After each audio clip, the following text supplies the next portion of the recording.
இந்த எஸ்ஐஆர் மேலே சில டவுட்ஸ் இருக்குது. அது என்னென்னா, இந்த 6,36,00,000 வாக்காளர்களுக்கு ஒருத்தர் விடாமல் இந்த ஒரே மாதத்துக்குள்ளே எப்படி எல்லாருக்குமே அந்த ஃபார்ம் போய் ரீச் ஆகும்? ஒன்று.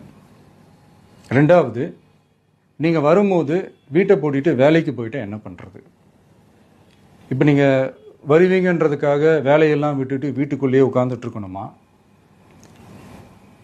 ஸோ இதில் மெயினாக பாதிக்கப்பட போகிறது உழைக்கிற மக்கள், ஏழைகள், வேலைக்கு போகிற பெண்கள். இவங்களுக்கு யார் கரெக்டான அந்த பதில் சொல்ல போகிறது?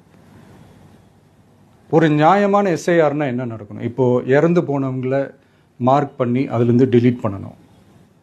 இப்போ போலி வாக்காளர்கள் இருந்தாங்கன்னா அவங்கள மார்க் பண்ணி டிலீட் பண்ணணும்.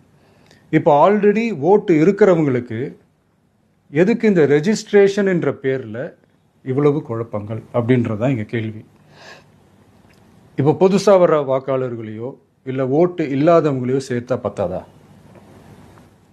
இப்போ ரீசெண்டாக நடந்த இப்போ எலெக்ஷன் 2021, 24 எப்படி எல்லாருமே ஓட்டு போட்டோம்? அதில் ஓட்டு போட்டவங்க கூட இப்போ புதுசாக ரெஜிஸ்டர் பண்ணணும்னா அது ஏன் அந்த கன்ஃபியூஷன் அப்படின்றதான் நாங்கள் கேட்குறோம். அதனால தான் நாங்கள் எஸ்ஐஆரை எதிர்க்கிறோம்.